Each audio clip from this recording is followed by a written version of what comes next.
Hello every one. നമ്മുടെ examination ടൈമൊക്കെ ഇങ്ങനെ അടുത്ത് നിൽക്കുകയാണ് അല്ലേ. സോ എക്സാമിനേഷൻ ടൈമിൽ എല്ലാവരുടെ മനസ്സിൽ ഒരു പ്രധാനപ്പെട്ട ഡൗട്ട് ഉണ്ട്. അത് വേറെ ഒന്നുമില്ല, എൻ്റെ പൊന്ന് സാറേ, പഠിക്കുന്നുണ്ട് പക്ഷെ പഠിക്കുന്നതൊന്നും തലയ്ക്കകത്ത് സ്റ്റോർ ആകുന്നില്ല, മെമ്മറൈസ് ചെയ്യാൻ കൂടി പറ്റുന്നില്ല, കുറേ ഇങ്ങനെ ലോഡ് തലയ്ക്കകത്ത് കയറുന്നത് പോലെ തോന്നുന്നല്ലാതെ പരീക്ഷ ടൈമിൽ ഇതൊക്കെ ഓർത്തെടുക്കാൻ കൂടി ഞങ്ങൾക്ക് പറ്റുന്നില്ല എന്നുള്ളൊരു ഡൗട്ട്. സോ അത് നമുക്ക് പരിഹരിക്കാനുള്ള മാർഗവുമായിട്ടാണ് ഞാൻ എത്തിയിരിക്കുന്നത്. സോ മെമ്മറി കൂട്ടുവാനായിട്ട് നമ്മൾ സാധാരണ പറയുന്ന ഒരു ടെക്നിക്ക് ഉണ്ട്, RRR. സിനിമയുടെ പേരല്ല, അല്ലാതൊരു RRR ആണ്. ഇത് വേറെ ഒന്നുമല്ല, റീഡ്, റിവൈസ് ആൻഡ് റിപ്പീറ്റ്. അതെ, അതൊരു ബെസ്റ്റ് ടെക്നിക്കാണ് മെമ്മറി നമുക്ക് അങ്ങനെ തന്നെ ഉറച്ചു നിൽക്കണമെന്നുണ്ടെങ്കിൽ. നിങ്ങൾക്ക് എല്ലാവർക്കും അറിയാം, നമ്മൾ ആദ്യം പഠിക്കുന്ന കാര്യങ്ങളെല്ലാം നമ്മുടെ ടെമ്പററി മെമ്മറിയിലാണ് സ്റ്റോർ ചെയ്യപ്പെടുന്നത്. അപ്പോൾ ഇതിനൊന്ന് പെർമനൻ്റ് ആക്കി കിട്ടിക്കഴിഞ്ഞാൽ നമുക്ക് എപ്പോഴും ആലോചിച്ചാലും നമുക്കത് പെട്ടെന്ന് ഓർമ്മ വരും. അതിനൊരു എളുപ്പ വഴിയേ ഉള്ളൂ, നമ്മൾ റിവൈസ് ചെയ്യുക. സോ ഇതെങ്ങനെ നമുക്കൊരു സിസ്റ്റമാറ്റിക് ആക്കാം. ഇപ്പോൾ ഒരാഴ്ച നിങ്ങൾ കുറച്ച് കാര്യങ്ങൾ പഠിക്കുന്നു. ഈ പഠിച്ചതിന് ശേഷം നിങ്ങളൊരു സൺഡേ, അതായിരിക്കും ബെസ്റ്റ് അല്ലേ, നിങ്ങൾ ഫ്രീ ആയിരിക്കുന്ന ഒരു ദിവസമാണല്ലോ.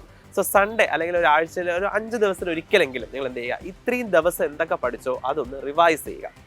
അടുത്ത ഒരു 5 ദിവസം കഴിഞ്ഞിട്ട് അടുത്ത് നിങ്ങൾ റിവൈസ് ചെയ്യുമ്പോൾ ആദ്യം പഠിച്ചത് കൂടി ഒന്ന് റിവൈസ് ചെയ്തിട്ട് വേണം നിങ്ങൾ ആ ഒരു അടുത്ത 5 ദിവസത്തിൽ പഠിച്ചത് എഗെയിൻ റിവൈസ് ചെയ്യാനുള്ളത്.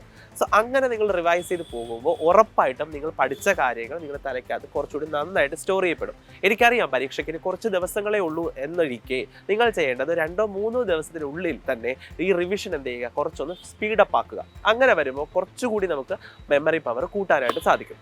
അടുത്ത ഇമ്പോർട്ടൻറ്റ് ടെക്നിക്ക് എന്ന് പറയുന്നത്, പഠിച്ചതിന് ശേഷം നിങ്ങൾ കിടക്കുന്ന സമയത്ത് ആ അന്നത്തെ ദിവസം എന്തൊക്കെ പഠിച്ചോ അത് അറ്റ് എ ഗ്ലാൻസ് ഒന്ന് ഓർത്തെടുക്കാനായിട്ട് ശ്രമിക്കുക. ഇപ്പോൾ നിങ്ങൾ പഠിച്ച തിയറംസ് ഉണ്ടാകും, ഇക്വേഷൻസ് ഉണ്ടാകും, അങ്ങനെയുള്ള കാര്യങ്ങളൊക്കെ ഒരു 5-10 മിനിറ്റ് കൊണ്ട് അന്ന് എന്തൊക്കെ പഠിച്ചു എന്നുള്ളത് വേഗം ഒന്ന് നിങ്ങളുടെ മനസ്സിനകത്ത് കണ്ണടച്ചൊന്ന് റിവൈസ് ചെയ്യാം. അപ്പോൾ ചിലപ്പോൾ ചില ഫോർമുലാസ് നിങ്ങൾ മറന്നു പോയിട്ടുണ്ടാകാം, ചില ലോയുടെ സ്റ്റേറ്റ്മെൻറ്റ്സ് നിങ്ങൾ മറന്നു പോയിട്ടുണ്ടാകാം, ചില ഓഥറിൻ്റെ നെയിം ചിലപ്പോൾ നിങ്ങൾ മറന്നു പോയിട്ടുണ്ടാകാം. ഇങ്ങനെ മറന്നുപോയ കാര്യങ്ങൾ അങ്ങനെ ഇനി നാളെ പഠിക്കാം എന്ന് പറഞ്ഞ് കിടന്ന് ഉറങ്ങുകയല്ല ചെയ്യേണ്ടത്. പകരം ആ മറന്നുപോയ കാര്യങ്ങളെ അപ്പോൾ തന്നെ ലൈറ്റ് ഇടുക, ജസ്റ്റ് നിങ്ങൾ എന്ത് ചെയ്യുക, അതെന്താണെന്ന് നോക്കിയിട്ട് കിടക്കുക. അതിൻ്റെ ഒരു പവർ വേറെയാണ്. കാര്യം എന്ന് വെച്ച് കഴിഞ്ഞാൽ നമ്മൾ അങ്ങനെ ജസ്റ്റ് ഒന്ന് ഓപ്പൺ ചെയ്ത് നോക്കുമ്പോഴല്ലോ ആ ബ്രൈറ്റ്നസ്സിൽ നമ്മൾ ആ കാണുന്ന ഇക്വേഷൻ നമ്മുടെ മെമ്മറിയിൽ വേഗം സ്റ്റോർ ചെയ്യും. അത് ഒരു ഫ്ലാഷ് പോലെ പെട്ടെന്ന് നമ്മുടെ തലച്ചോറിൽ രജിസ്റ്റർ ചെയ്യും.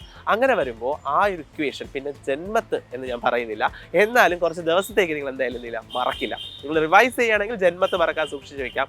അതർവൈസ് അത് കുറച്ച് നേരത്തേക്ക് അല്ലെങ്കിൽ കുറച്ച് സമയത്തേക്ക് നിങ്ങളുടെ അല്ലെങ്കിൽ കുറച്ച് ദിവസങ്ങളിലേക്ക് നിങ്ങളുടെ മനസ്സിനകത്ത് ഉറപ്പായിട്ടും സ്റ്റോർ ചെയ്യപ്പെടും. എക്സാം ടൈമിന് അടിപൊളിയായിട്ട് നിങ്ങൾക്ക് ഓർത്തെടുക്കാനും സാധിക്കും. ഇത് മറ്റൊരു ടെക്നിക്കാണ് മെമ്മറി കൂട്ടാനായിട്ട്. ഓഫ് കോഴ്സ് ഒരു 6 hours സ്ലീപ്പ് വേണമെന്ന് എല്ലാവർക്കും അറിയാം. 6 to 7 hours നന്നായിട്ട് ഉറങ്ങിയിട്ടുണ്ടാവണം. സ്ട്രെസ്സ് മാക്സിമം കുറയ്ക്കുക, കൂടുതൽ പ്രീവിയസ് ക്വസ്റ്റ്യൻസ് വർക്കൗട്ട് ചെയ്യുക. ഇതൊക്കെ നമുക്ക് നമ്മുടെ പഠനത്തെ കുറച്ചൊന്ന് ബൂസ്റ്റ് ചെയ്ത കുറച്ച് കാര്യങ്ങളാണ്. പഠിച്ചുകൊണ്ടിരിക്കുന്ന സമയത്ത് നിങ്ങൾ പുതിയതായി പഠിക്കുന്ന കാര്യങ്ങളെല്ലാം തന്നെ, ഇക്വേഷൻസ് അങ്ങനെയുള്ള കാര്യങ്ങളെല്ലാം തന്നെ നിങ്ങളൊരു പേപ്പർ പഠിച്ചതിന് ശേഷം അത് നോക്കി മഗപ്പ് ചെയ്യാനല്ല ഉദ്ദേശിക്കുന്നത്. പഠിച്ചതിന് ശേഷം ഒന്ന് മെമ്മറിയിൽ ഉറപ്പിക്കാനായിട്ട് നിങ്ങൾ എന്ത് ചെയ്യുക, ഇപ്പുറത്തൊന്ന് എഴുതി വെക്കുക. പല കാര്യങ്ങളും നമ്മൾ ഓർത്തെടുക്കുന്നതനുസരിച്ച് അത് നമ്മുടെ പെർമനന്റ് മെമ്മറിയിലേക്ക് മാറിക്കൊണ്ടേയിരിക്കും. അതാണല്ലോ നമുക്ക് വേണ്ടത്, എങ്കിലല്ലേ പരീക്ഷയ്ക്ക് നമുക്ക് ഓർമ്മ വരത്തുള്ളൂ. സോ ഇതാണ് ഏറ്റവും ഇമ്പോർട്ടൻ്റ് ആയിട്ടുള്ള കാര്യം. എഴുതി തന്നെ പഠിക്കുക. നമുക്ക് ചിലപ്പോൾ തോന്നും നോക്കി പഠിക്കുമ്പോഴൊക്കെ, മാത്സ് ഒക്കെ നോക്കി പഠിക്കുന്ന കുറേ ആൾക്കാരുണ്ടെന്ന് എനിക്കറിയാം. നിങ്ങൾ ആ കൂട്ടത്തിലാണെങ്കിൽ മക്കളെ നിർത്തിക്കുക. ആ പരിപാടി ഒരിക്കലും വേവാൻ പോകുന്നില്ല. സോ അതുകൊണ്ട് നിങ്ങൾ ചെയ്യേണ്ടത്, മാത്സ് ആണെങ്കിൽ എന്ത് കാര്യങ്ങളായാലും പുതിയ ഇക്വേഷൻസ് ഒക്കെ കിട്ടിക്കഴിഞ്ഞാൽ ഒന്ന് കാണാതെ എഴുതി നോക്കുക. ഈ എഴുതി പഠിക്കുന്നത് വളരെ ഇമ്പോർട്ടൻ്റ് ആണ്. അത് നമുക്ക് മെമ്മറി പവർ കൂട്ടാൻ സഹായിക്കുന്ന ഒരു വളരെ ഇമ്പോർട്ടൻ്റ് ടെക്നിക്കാണ്. ഓഫ് കോഴ്സ് ന്യൂട്രീഷൻ വാല്യൂ, നമ്മൾ നല്ല ഫുഡൊക്കെ കഴിക്കുക എന്നുള്ളതും ഇതിനകത്ത് ഇമ്പോർട്ടൻ്റ് ആയിട്ടുള്ള കാര്യമാണ്. സോ അതൊക്കെ നിങ്ങൾ എന്ത് ചെയ്യുക, കറക്റ്റായിട്ട് കൊണ്ടുപോവുക. നല്ല രീതിയിൽ തന്നെ പഠനം മുന്നോട്ട് കൊണ്ടുപോവുക.